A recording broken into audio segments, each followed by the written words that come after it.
Hi everyone, this is Haley from Cruise Blog, and today we're going to be talking about 19 things that I loved and hated about a 20-year-old cruise ship, the Norwegian Star. Let's get started.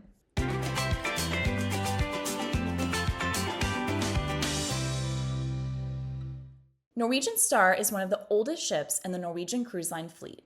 She made her debut in September 2001, making her over 2 decades old. We were curious to see how this old ship would hold up to our experiences on some of Norwegian Cruise Line's newer vessels.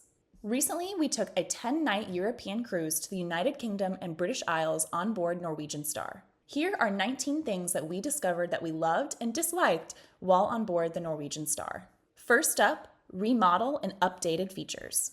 Even though the Norwegian Star is over 20 years old, the ship has been maintained remarkably well. In 2021, the ship was remodeled and updated to give it a fresh look and keep it sailing for many years to come. Some of the remodel included updates to the staterooms to make them more convenient and comfortable for guests, as well as updates to various public areas around the ship. While Norwegian Star does show its age in some of the decor styles and aesthetics around the vessel, it was clean and very well maintained. Next up, something that we disliked. There was only one show in the ship's theater. We thought it was interesting that there was just one main theater-style show on board the Norwegian Star during our lengthy voyage. The main theater production currently on board the Norwegian Star is called Paradise. We thought this show was entertaining and had many different themes and storylines mixed in. While we enjoyed this show, we do wish that there had been at least one other large theater-style show on board during our voyage. Next up, something we liked on board Norwegian Star: 6 different complimentary dining locations. Most Norwegian Cruise Line ships have 3 to 4 complimentary dining venues on board, so we were interested to see that the Norwegian Star ship had way more than usual. The 6 complimentary dining venues on board Norwegian Star include the main buffet, named the Garden Cafe, 2 main dining restaurants named Versailles and Aqua, a 24-hour pub eatery named Oceans, an Asian-themed venue called Ginza, and an outdoor bar and grill area called Topsiders. We had the chance to dine at all 6 of these venues throughout the course of our 10-day sailing and thought that there was a wide variety of food choices to serve different dietary needs, preferences, and desires. Our personal favorite complimentary dining locations on board were the Versailles dining room and the Ginza Asian restaurant. These 2 venues served up some tasty offerings while giving guests a fun and beautiful dining aesthetic. Next up, something that we disliked: not many indoor spaces to relax and hang out. Our 10-day experience on board the Norwegian Star took us around the British Isles. Because our cruise was in October, it meant that it was often quite cold outside. The chilled weather meant that guests stayed inside, bundled up and warm in order to avoid the chilly temperatures and weather outside.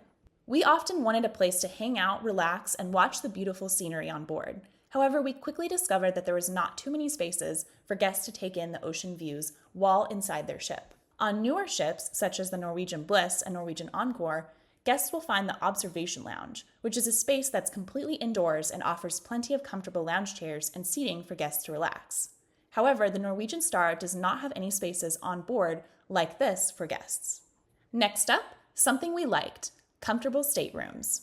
When Norwegian Star was updated in 2021, the staterooms were one of the places that received a major refresh. During our journey, we stayed in a standard interior stateroom. We found our room to be very comfortable and the beds to be quite cozy. Something we greatly appreciated was the plethora of charging spaces for devices. Near each bedside lamp, guests will find USB ports as well as both United States and European outlets near both desk areas. Between the 2 of us, we had plenty of outlets to charge our phones and cameras. We also thought that for an older cruise ship, the stateroom bathroom was quite nice. It was fairly sizable and even had a closing shower door rather than a cloth curtain, which can be uncommon on ships that are 20+ years old. Additionally, there was plenty of space and shelving for guests to store their belongings and toiletries in the bathroom. While some of the design features may reflect the ship's age, we think the renovations made to the ship have kept it updated for many sailings for years to come. Next up, something we disliked: wasted space on board.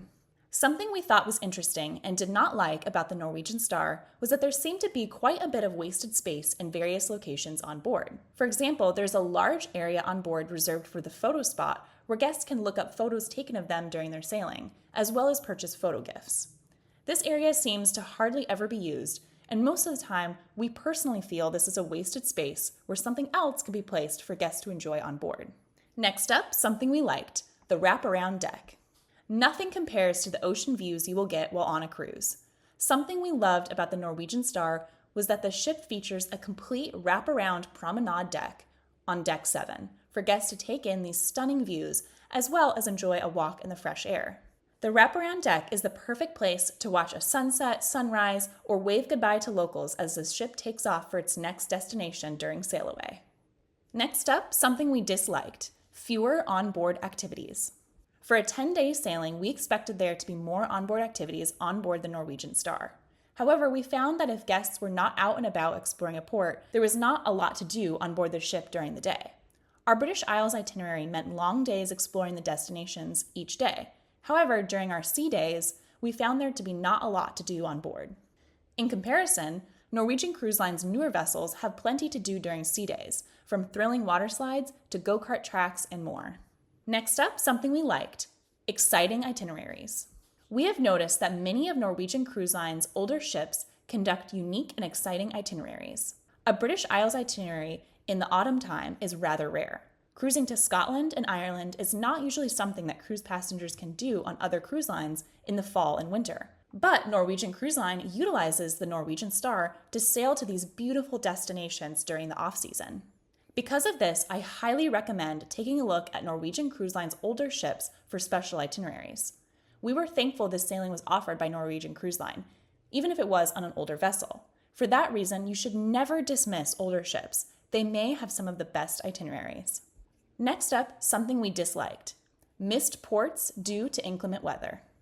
While we absolutely loved our United Kingdom itinerary, our excitement was dampened by some extreme weather later on in our cruise that caused us to miss 2 ports of call. An unfortunate side to cruising near the United Kingdom during the off-season is the unpredictable weather. During our cruise, we had 3 beautiful days in Scotland with no rain, which is very rare. However, after the first few days, a large storm breezed through the United Kingdom, causing us to have to miss 2 of our ports, in both the Isle of Man and Dublin due to safety reasons. Norwegian Star was unable to launch the required tender boats in order to deliver guests safely to shore to enjoy these ports. Because of this, these port days were canceled. We understand that these missed ports were due to safety concerns and therefore were no one's fault. However, it did cause us to be a bit disappointed. Next up, something we liked, mojito and whiskey bars with views. When it comes to enjoying a tasty drink with ocean views, Norwegian Star has 2 great venues that guests should try, the Sugarcane Mojito Bar and the Proof Whiskey Bar. Both of these spots have some great seating near the windows that allow guests to sip a cocktail while passing by some spectacular views. We enjoyed visiting these spots and would recommend checking them out when sailing on board the Norwegian Star. Next up, something we disliked, some inconsistencies in the quality of food. Overall, we thought the food on board the Norwegian Star was much better than the food on board the Norwegian Sun that we had earlier this year. We thought the food options were tasty and that there was a lot for guests to choose from on board the Norwegian Star.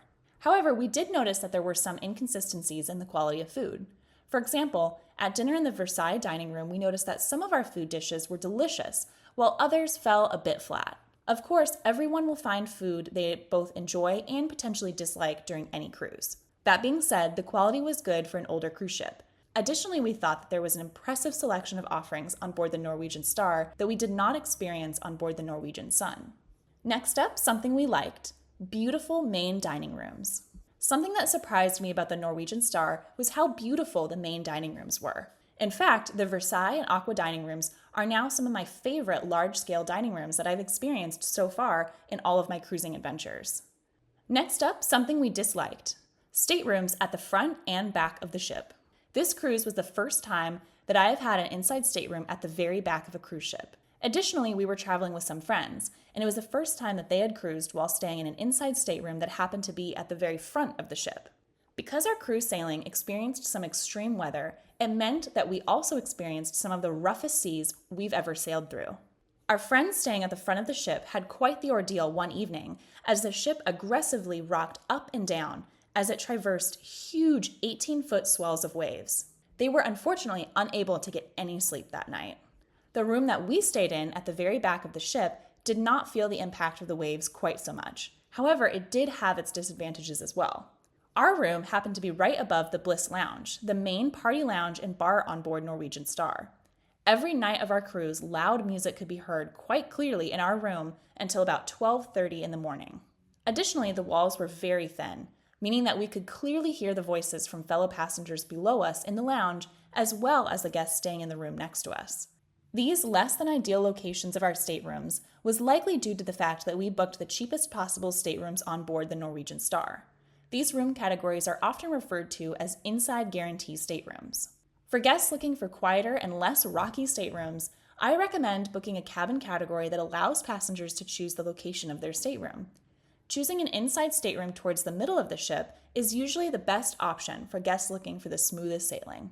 Next up, something we liked: exciting variety entertainment. While Norwegian Star did not have very many large theater-style production shows, it did have some great variety performances. In fact, some of the best variety entertainment I've ever seen at sea was on board the Norwegian Star. During our voyage, there was a magician and contortionist duo, as well as a juggler and acrobat duo, who each performed several times throughout the cruise. These two shows were great, and we were surprised to find such awesome variety acts and performances on board an older Norwegian Cruise Line ship. Next up, something we disliked: paid onboard messaging.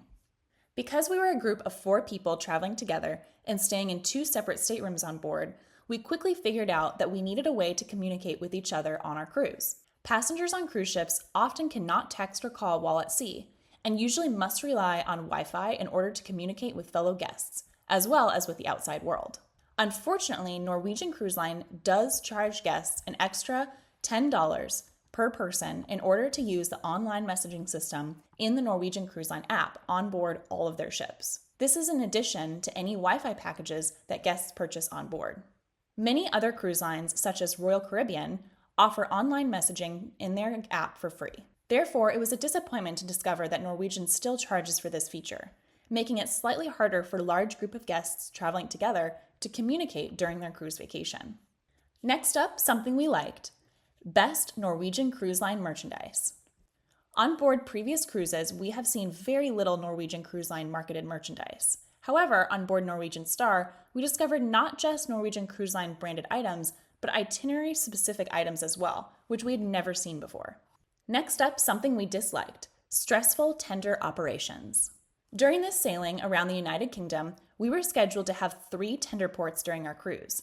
This meant that the Norwegian Star had to anchor offshore, and guests would take smaller boats into the actual port. We were scheduled to tender in Edinburgh, Isle of Man, and Dublin. Due to the canceled ports because of the storm during our cruise, we had only 1 tender port instead of 3. However, we quickly discovered that tendering on board the Norwegian Star can be rather stressful. Guests were given a time in which they could collect tender tickets from the Bliss Lounge on Deck 7, the morning of the tender port visit. However, even if guests showed up on time, there was often already a very long line to receive tender tickets. While tender tickets are complimentary, the farther back in the line guests are, the later the tender time they might get. Additionally, guests should report to the atrium as soon as their tender group is called. There are often long lines associated with tendering, and this can eat up quite a bit of time during your port visit. On our Edinburgh visit, we discovered that there was a massive line to get back on board the Norwegian Star at the end of the day. The last tender was at 4 p.m., and we showed up at the tender location at 3:30 p.m. to discover a huge line to get back onto a tender and back onto the ship. Next up, something we liked: easy boarding and easy disembarkation. Despite the lengthy lines and complicated tender procedures, we found boarding and disembarkation for our Norwegian Star cruise to be easy and seamless. On embarkation day, we arrived at the Southampton cruise port and found the lines to be relatively fast-moving, and the embarkation process to be fairly quick. The staff at the Southampton cruise terminal were very helpful, kind, and made embarkation so easy. Disembarkation was also very easy and straightforward. This was in part because we had woken up very early in order to meet the transfer bus that was to take us to Heathrow Airport in London. We had booked transfer transportation through Norwegian Cruise Line ahead of time, and this one-way ride cost each of us $75. Overall, we really enjoyed our cruise on board the Norwegian Star. While the ship does have the occasional fault or downside, we thought that the Norwegian Star offered a great cruise experience to its guests. Prospective guests of Norwegian Cruise Line can find some great affordable cruise vacations on board the Norwegian Star.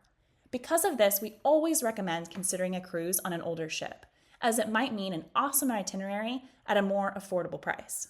And so that concludes our thoughts on the Norwegian Star ship. Thank you so much for watching our video. We really hope that you enjoyed. And make sure to subscribe, turn on that bell for notifications, and in the meantime, make sure to check us out and to read more of our articles at cruise.blog. Until next time, happy sailing.